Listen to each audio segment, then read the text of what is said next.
picture is going viral with Bria Hartley with the sinister grin, right? This malevolent look that's on her face right now, clearly smiling after injuring Sophie Cunningham. Bria Hartley reportedly injured Sophie Cunningham's leg during a game.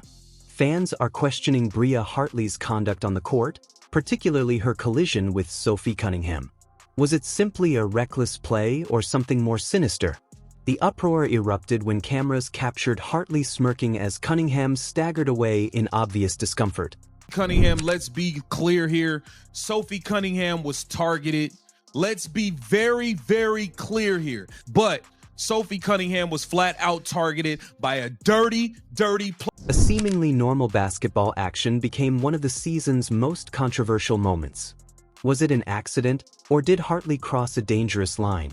Oh, and Cunningham is down. My goodness.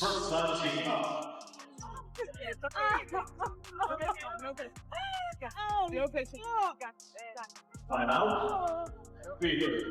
Should be.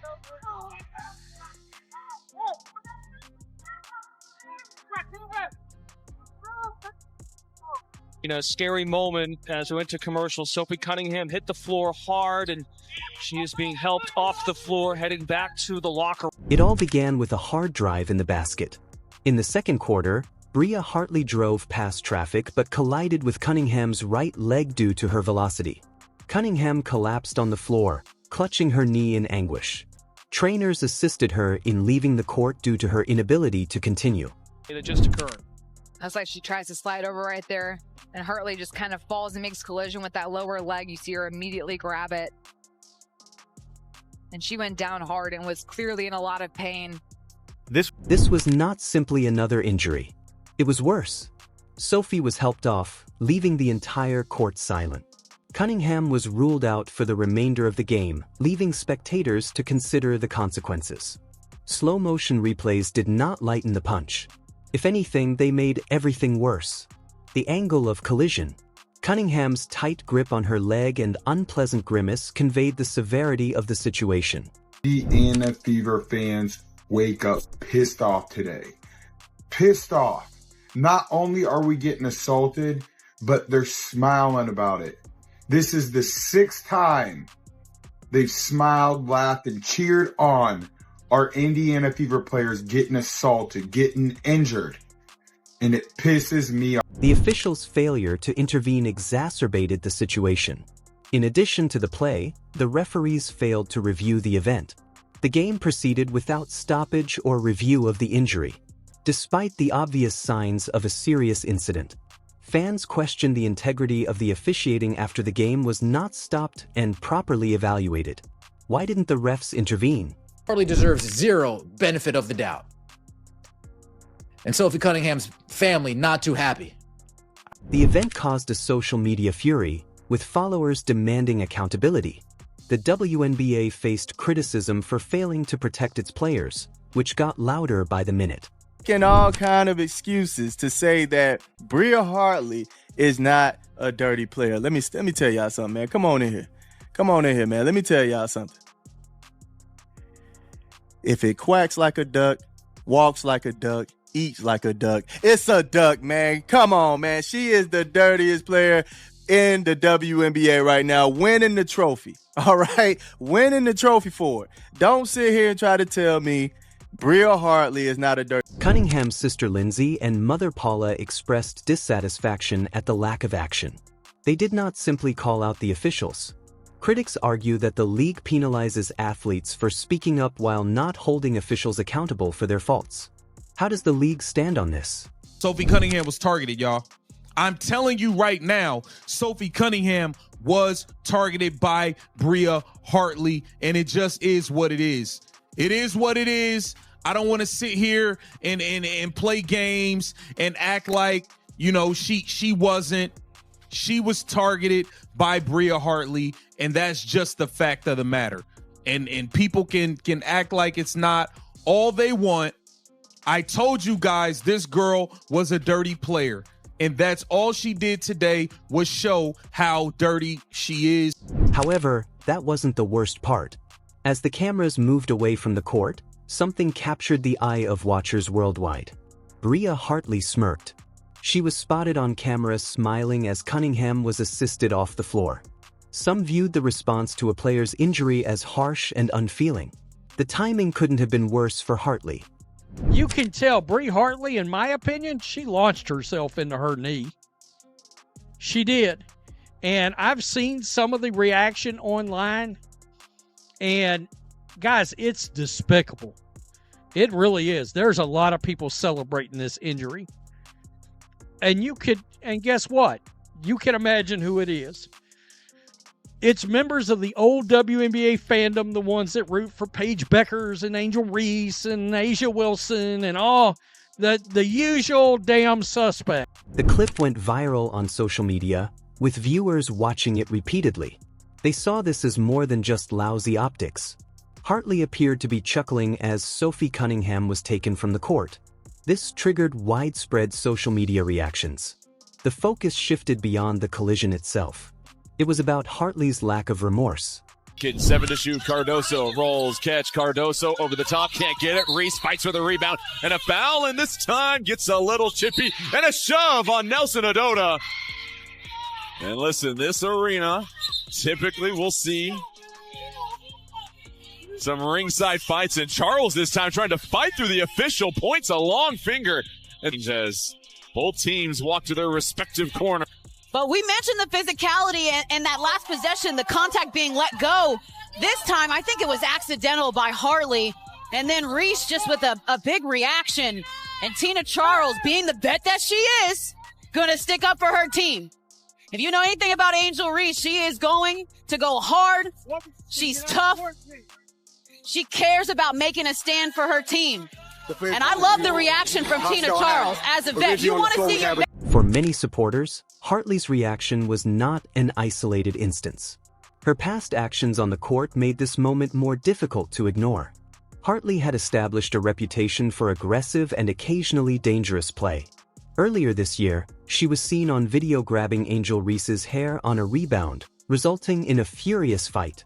After a dispute with Rebecca Allen, she was ejected. These were not small instances. Hartley's career was shaped by a pattern of events. Was this smile a reflection of her genuine personality? This is Bria Hartley right here, grinning from ear to ear with Sophie Cunningham smiling. I mean, that's despicable, folks. There's no other way to look at it. Yeah, how about this right here? That chick grinning after Caitlin Clark got slammed to the ground. And then this chick. I mean, really? Unbelievable. Fans and analysts alike began to connect the dots. Hartley's on-court behavior, including the smile after Cunningham's injury, is consistent with his background. It feels like the climax of a developing perception. Kelsey Mitchell! Every game is a home game. Listen to the crowd in Connecticut. Final score in overtime. Fever 99, Sun 93. And Indiana completes the greatest comeback in franchise history. Hartley's actions seem to cement her place as the story's villain. Hartley's oncology court reaction, mixed with her past behavior, sparked a social media storm. Fans viewed this as the final straw. They were no longer satisfied with the concept that Hartley was simply a reckless player. They considered her as a repeat offender, having crossed the line too many times. Kelsey Mitchell has a new career high.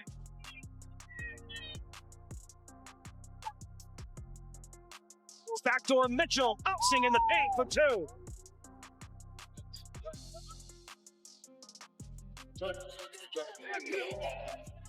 Kelsey Mitchell, the big is matched up. Mitchell squeezing through for two and the foul.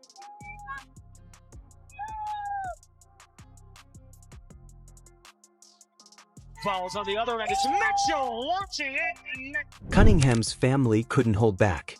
Sophie's sister, Lindsay Cunningham, expressed her dissatisfaction with the referee's response, citing the WNBA's history of disciplining players who speak out shoddy officiating, creating a culture where such errors go unpunished. The question was straightforward. Why hasn't the WNBA stepped in? Another double-double for Aaliyah Boston. Boston will fire a three. It's in. Boston the putback. Plus the foul. Oh, look at Boston just muscle her way into Charles and lay it in. Boston deep position. Boston pretty spin. Back to Boston. Who ties the game? Boston now with her 15th double-double of the year. That's a new Fever franchise record. The Indiana Fever's injury was a significant setback. It was a setback to their playoff hopes.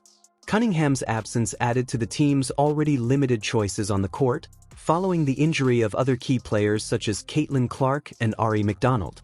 Her leadership and scoring were key to the team's success.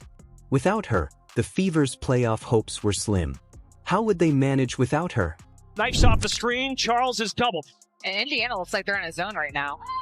Kick out and stolen by Mitchell. Explodes 2-on-1. Sims elevates for two and a foul. Bug with their point guards. This is where you have Odyssey Sims coming in.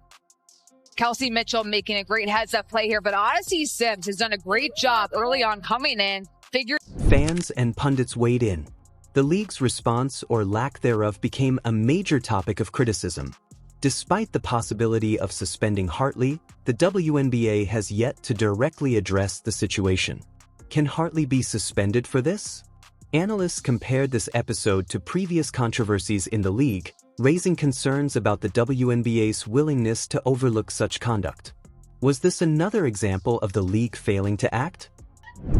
Shot clock down to 6 for the Fever. Turner, up fade. Turner kicks it. Hole three-pointer. Bottom! Indiana's just... Fans and analysts questioned if the injury could have been avoided. Was Hartley's collision with Cunningham an accident, or did her aggression result in a preventable injury? So proud of you. I'm proud of you. Proud of you. I'm so proud of you guys. The lack of intervention and evaluation by the referees exacerbated the frustration. Could a tighter emphasis on player safety have prevented this collision? Many consider the smirk after the crash to be the most defining moment of the issue. But what did it mean? Was it a reaction to the excitement of the game? Is this indicative of a larger flaw in Hartley's character? We will never be counted out because that is worth it. We shall never be counted out because that is valuable. Experts and fans alike analyzed the psychology behind Hartley's expression. Some saw it as a moment of misguided frustration. Others regarded it as a reflection of someone who felt untouchable and unaffected by the consequences of her actions. Fans recognized Hartley's actions as inappropriate. Foremost, they're good human beings.